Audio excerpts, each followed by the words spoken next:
Look at how he's tucked up.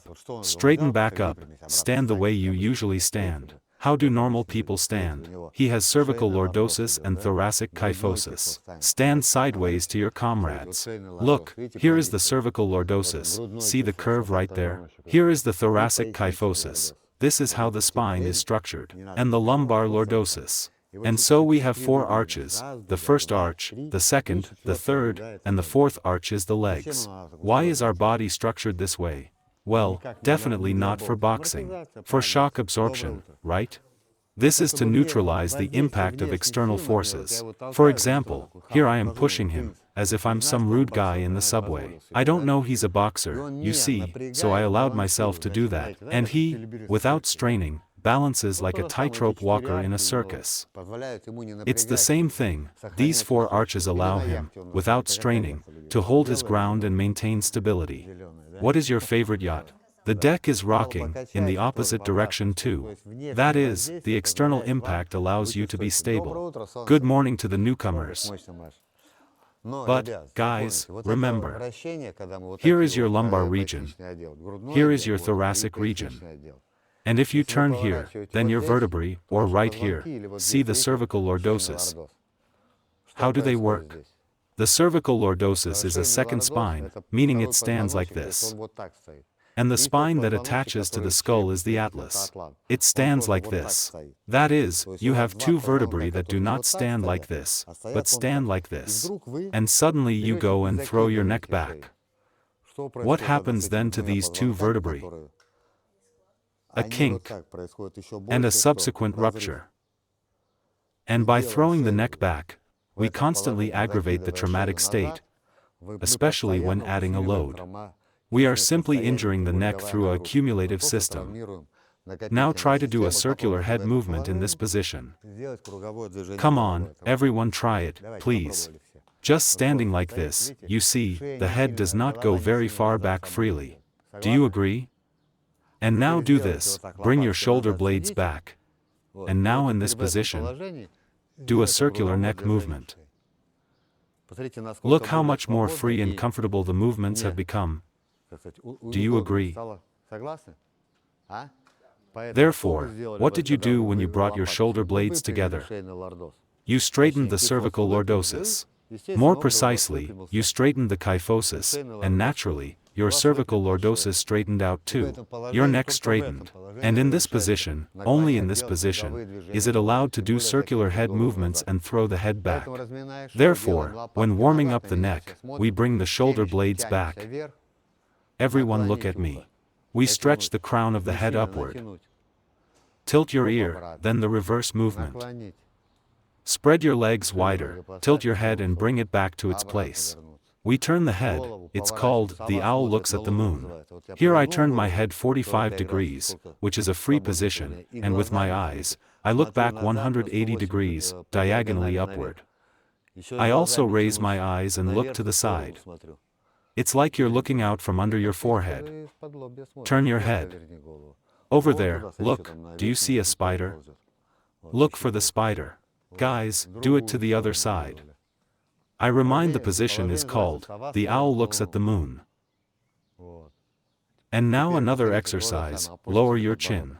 And now draw a smiley face along the collar to the right, for example, or to the left, and to the other side. Come on, spin, no need to smile, you are just drawing the smile yourself. At the same time, shoulder blades back. And only in this position is it allowed to spin your head. Advice from the best orthopedic trauma specialists in Russia. Come closer to me, please. Do you see where the spine is located?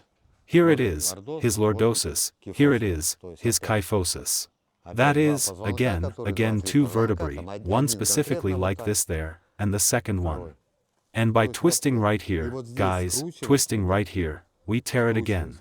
Therefore, straighten the lordosis, straighten the kyphosis, move the shoulder blades back.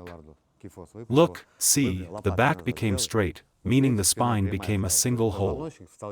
Only in this or in this position is it allowed to rotate. Spin around, please. The head should not spin. Try to spin as well. The head should not spin. From hand to hand, you should have a straight line. Please tuck up. And what is tucking up? It's when we take and simply pull the pelvis back. And your shoulders, look, stand sideways to your comrades. And look, your spine has also become a single unit. See, there is no kink. And this is called tucking up. And by lowering the chin, look, it turns into a single hole. You have two arches, the back and these knees. And if we fold you up, we get a ball. And if you bend your arms at the elbows, guys, look at how your body is structured. The elbow is at the level of the hip, the knuckle of the middle finger is at the level of the shoulder. By lowering the chin ends up at the level of the shoulder and the fist. That is, this is the position that naturally exists in your body for performing an action. In this case, he is relaxed. Due to what? Because he hung the muscles of his back and shoulders on his spine, like on a hanger. This is what is called tucking up. And only in this position is it allowed to do these rotational movements. If you stand like this and rotate, you are making the exact same mistake again. So, through a cumulative process, what exactly happens? Eventually, all athletes end up with spinal protrusions and herniated discs. Sport seems like a good thing, right? And as a result, some 20, 10, 15 years later, suddenly I have some problems with my spine. These problems are at least understandable in those people who lift a barbell. The coach put the bar here, and you rotate. Moreover, there is also pressure on the spine coming from above. And you start twisting in this position. That is, a cumulative system takes place. Your back should work either only like this, or like this. This is a safe rotational movement. The same goes for pelvic work. Everyone, get into a tuck position. Pelvis back, back semi-rounded, rotate, the head does not spin. Rotate, turn. Is it more comfortable to rotate this way? Right, guys? Newcomers, is it more comfortable to rotate? Arch your back again, and rotate once more. Look at how it starts pulling you backward. Do you agree? What is tucking up, guys? Here, squat down, sit on your haunches. Put your feet wider. Look, all of you, just like me, look at what kind of back you got. You can't even sit down if you arch your lower back like this. Especially if you jump in this position. Jump, please. Jump on your toes. We are jumping. Bend your arms at the elbows. Straighten your knees. That's it, this is what tucking up is. Tucking up cannot be just any way. Have you seen how a skier goes down the slope? And how a wrestler comes out onto the mat? He taught me this movement. A track athlete starts. Show how a track athlete starts from a low start. Don't you know? Didn't you watch the Olympics the year before last?